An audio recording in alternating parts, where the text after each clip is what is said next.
যারা পাঞ্জাকানে নামাজ নিয়ে মসজিদে পড়ার জন্য খুব পারাপারি লাফালাফি করে, তারা আসলে জানে না ইন্নাল্লাহ আলা কুল্লি মসজিদ কাদির, আমি মসজিদে বাস করি, এ কথা আল্লাহ বলে নাই। আল্লাহ আসলে বাস করে আল কুলুবিল মুমিনিনা ওয়া আরশিল্লাহি, মুমিন ব্যক্তির কলব আল্লাহর আরশের সমান, আল্লাহ ওখানে বাস করে। হযরত আলী রাদিয়াল্লাহু তাআলা আনহু বলছিলেন যে আমি এমন কারো ইবাদত করি না যাকে আমি দেখি না। তার মানে উনি দেখি ইবাদত করেন। হযরত আলী কলমদার শাহ রহমতুল্লাহ বলছে যে আপন পীরের আকৃতিতে নবী মুস্তাফাকে দেখলাম, এবং ইহা নবী মুস্তাফা নয় বরং স্বয়ং আল্লাহকে দেখলাম।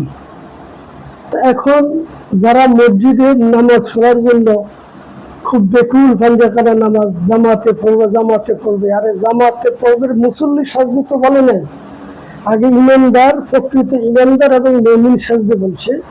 নামাজ মূলত প্রকৃত ইমানদার বা মুমিনের জন্য, নামাজ কিন্তু মুসল্লির জন্য না। মুসল্লি সাজ্জা যদি কেউ নামাজ পড়ে, আসলে ওই নামাজ কবুল হবে কিনা মহান আল্লাহ পাক রাব্বুল ইজ্জত ভালো জানেন।